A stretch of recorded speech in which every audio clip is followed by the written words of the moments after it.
Et si les frappes du 26 décembre au Nigeria n'étaient pas une simple offensive contre des terroristes, et si derrière la façade de la lutte antiterroriste se cachait en réalité une opération minutieusement orchestrée pour verrouiller l'avenir énergétique, politique et même social de toute l'Afrique de l'Ouest, posez-vous la question, qui orchestre ces interventions? Qui en tire vraiment profit? Et pourquoi ce timing précis, juste après les fêtes, lorsque le monde détourne les yeux? Depuis plusieurs jours, le débat enfle, tant sur les réseaux sociaux que dans les chancelleries africaines, sur la véritable raison de ces frappes. Officiellement, il s'agit de sécurité, de neutraliser des groupes armés qui menacent la stabilité des États. Mais dans les coulisses, certains dirigeants africains et des analystes régionaux dénoncent une stratégie froide, dont le but ultime serait d'empêcher l'Afrique de s'émanciper, de décider librement de ses alliances, de ses ressources et de son avenir. Prenons l'exemple d'Ibrahim Traoré, président du Burkina Faso. Il a lancé l'alerte dans des mots qui résonnent comme un manifeste. La dignité et la souveraineté africaine ne sont pas à vendre. À l'approche de 2026, année cruciale sur le plan électoral et géopolitique, il prévient « Chaque intervention étrangère, même masquée sous le visage de la sécurité, vise en réalité à contrôler l'avenir du continent. Ce n'est pas un simple avertissement, mais un véritable cri de défi. Nous ne braderons pas notre souveraineté, nous ne mendierons pas notre dignité. » Cette posture rappelle d'autres moments dans l'histoire du continent.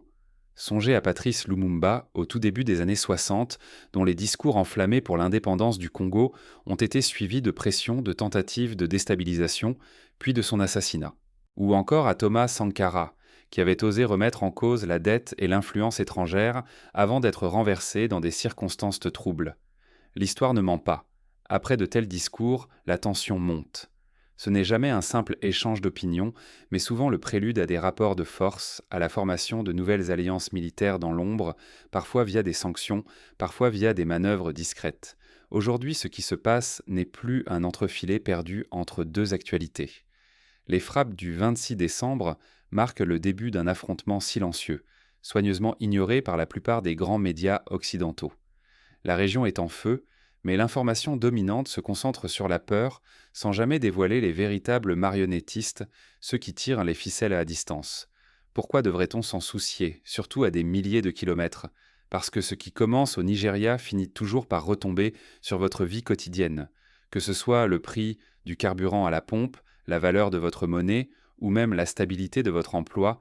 Les flux énergétiques africains et les alliances militaires influencent directement votre portefeuille et l'équilibre du monde de demain. Prenons un cas très concret.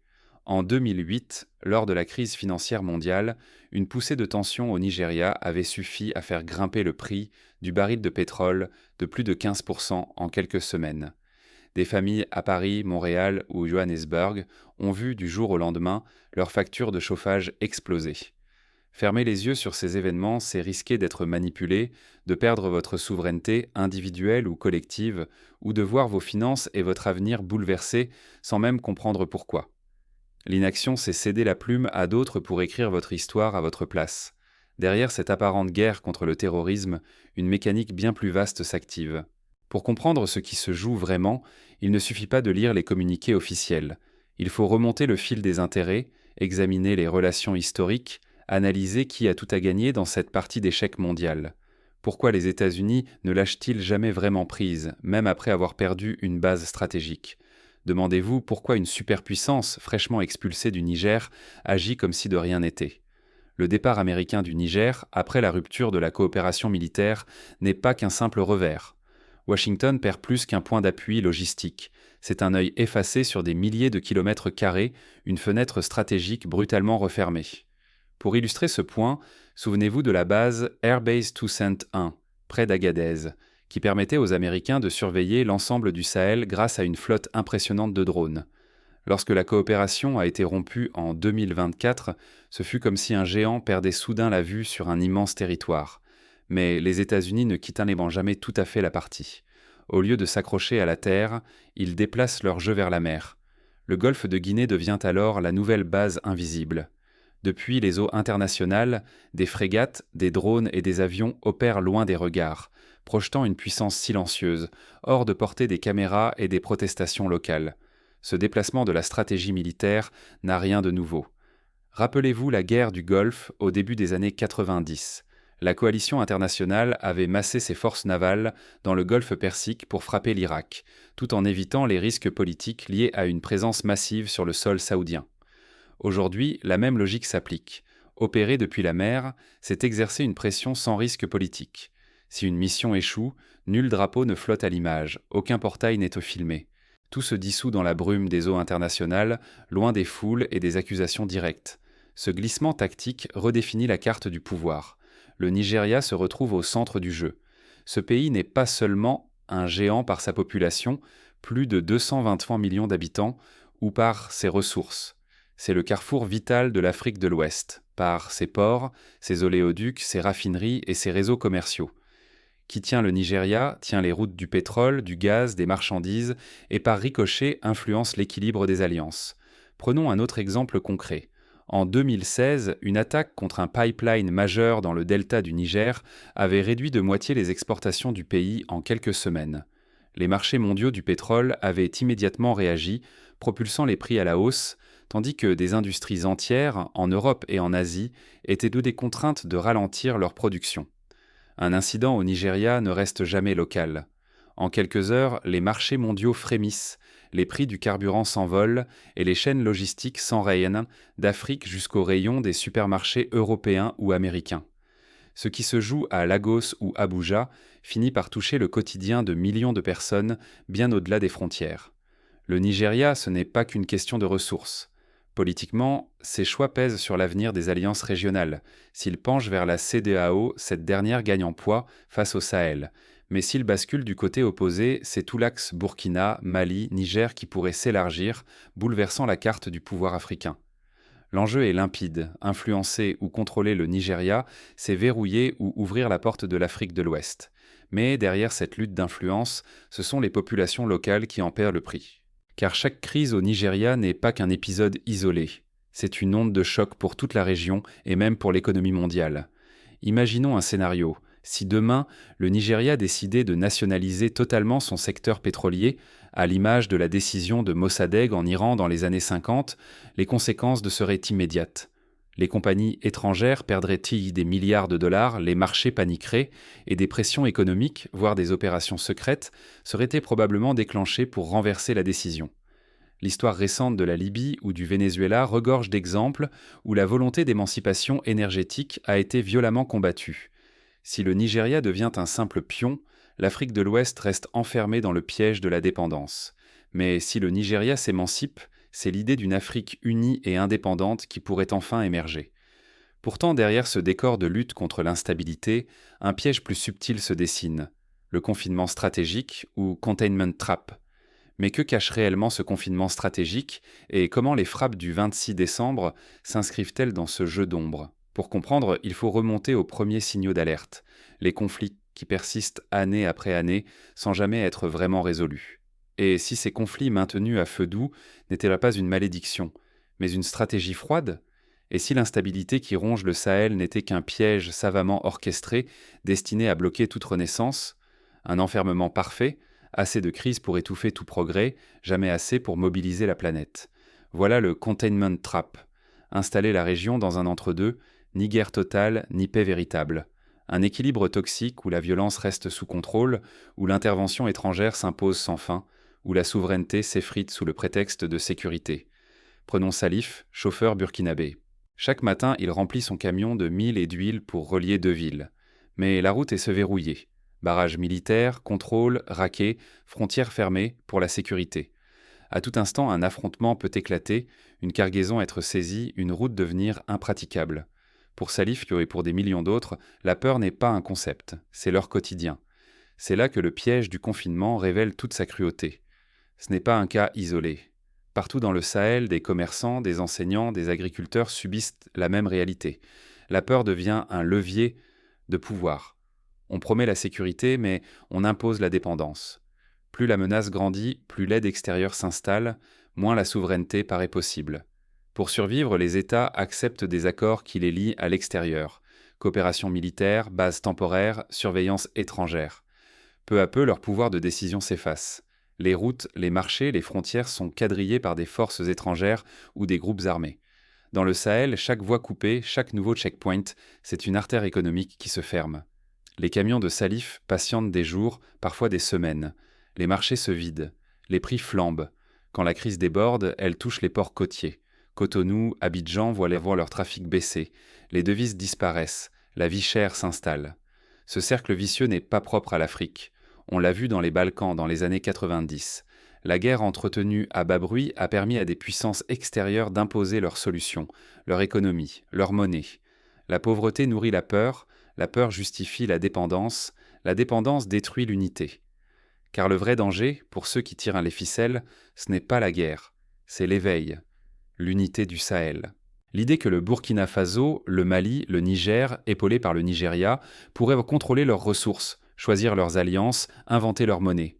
Un cauchemar pour les intérêts extérieurs.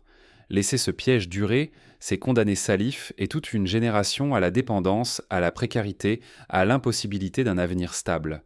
C'est priver l'Afrique du droit de choisir sa voie, de transformer ses atouts en force, d'inspirer sa diaspora et le monde. Ce mécanisme ne s'arrête pas aux frontières du Sahel. Il étend son ombre jusque dans les communautés africaines à l'étranger, jusque dans les marchés mondiaux où se jouent chaque jour vos dépenses, vos économies, votre avenir. Voyons maintenant comment ce piège savamment entretenu au cœur de l'Afrique se répercute bien au-delà, façonnant l'équilibre économique et stratégique de la planète. Le désert n'étant qu'un décor, le vrai champ de bataille, c'est aussi votre portefeuille. Ce qui se joue au Sahel déborde largement les frontières africaines. Une onde de choc relie les villages du Niger aux stations-service de Houston, les marchés de Lagos aux familles de la diaspora, jusqu'aux économies du Nord mondial. Écoutez Renée, infirmière haïtienne nigériane installée aux États-Unis. À chaque hausse de l'essence, chaque nouvelle inflation, elle reçoit un rappel brutal. La sécurité internationale, ce n'est pas qu'un mot dans les journaux.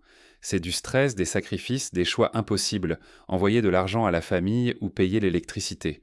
René n'a jamais signé d'accord pétrolier, mais son budget souffre à chaque flambée des tensions dans le golfe de Guinée. Pourquoi ce lien invisible ? Parce qu'au cœur de la stratégie américaine, il y a un objectif discret, maintenir la suprématie du dollar en contrôlant les routes de l'énergie.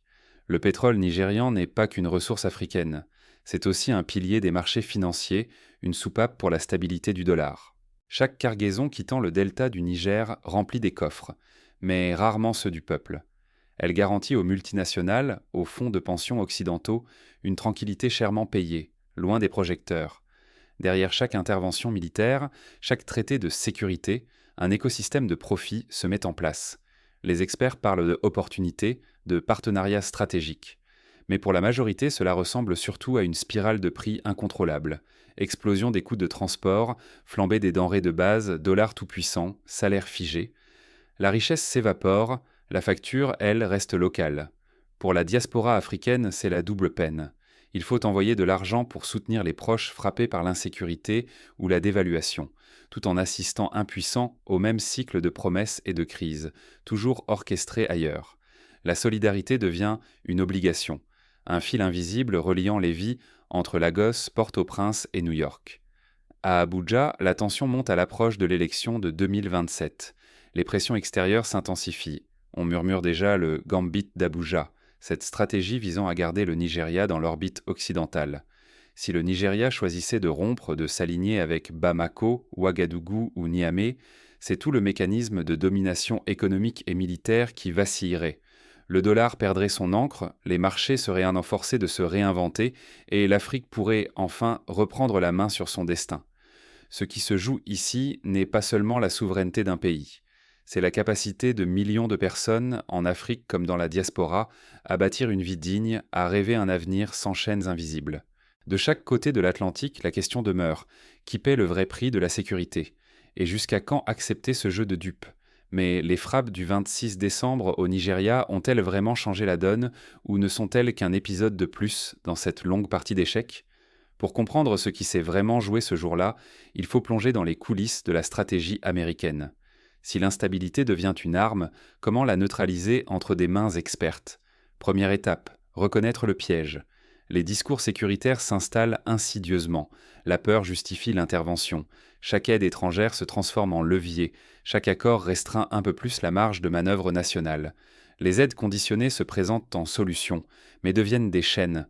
Les verrous économiques et politiques dessinent une prison invisible, dont la clé reste toujours hors de portée, dans des mains étrangères. Face à cela, la vigilance citoyenne est une arme décisive. Il faut savoir lire entre les lignes, questionner la source des menaces brandies. Les diasporas africaines, souvent mieux informées et plus libres, jouent un rôle crucial.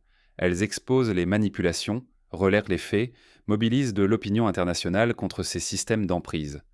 Comprendre pourquoi l'année 2026 n'est pas une simple échéance électorale est essentiel. C'est la ligne rouge, le moment où tout peut basculer, où les stratégies géopolitiques se figent.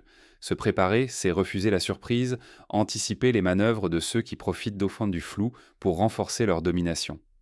Mais la peur n'est utile qu'aux puissants si elle paralyse. Il faut la transformer en action. Soutenir une véritable coopération régionale africaine, sans tuteur ni marionnette, c'est reprendre la main. Défendre la souveraineté des ressources et des décisions, c'est garantir que les richesses servent d'abord les peuples, pas des intérêts lointains. Cela exige du courage, mais surtout de la lucidité et une solidarité sans faille. Refuser les compromis à courte vue, c'est choisir de bâtir des institutions solides, indépendantes des pressions extérieures. La stabilité durable ne s'achète pas au marché des promesses, elle se construit pas à pas par la responsabilité collective et l'exigence de transparence. Il existe une différence fondamentale entre une stabilité imposée, qui n'est qu'un couvercle sur la marmite, et une stabilité choisie, née de l'adhésion populaire et de la justice sociale. L'Afrique n'a pas besoin d'une paix de façade, mais d'un socle solide bâti sur ses propres choix et non sur les calculs d'autrui.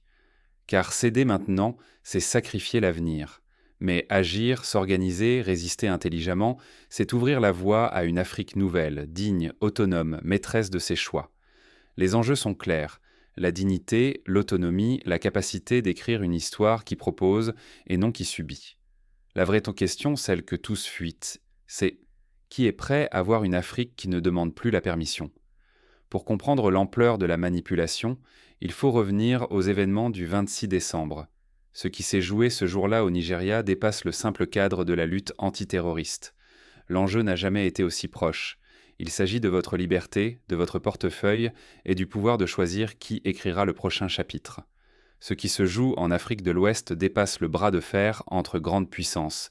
C'est le contrôle du prix de votre essence, la valeur de vos économies et la voix que les peuples africains feront entendre demain. Chaque fois que nous acceptons sans question la version officielle ou que nous laissons signer un accord militaire pour garantir une stabilité de façade, nous abandonnons une part de notre pouvoir. Ce n'est pas un spectacle lointain, c'est la toile invisible qui relie Washington, les mouvements de troupes et la vie de millions d'hommes et de femmes, y compris la vôtre.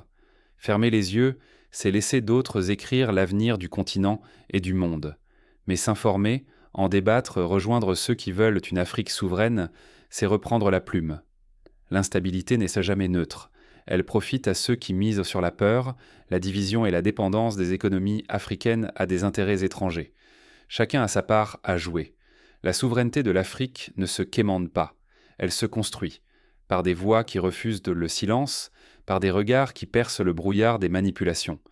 Ce n'est pas seulement une question de frontières ou de contrats pétroliers, c'est une affaire de dignité, de futur et de justice pour les générations à venir.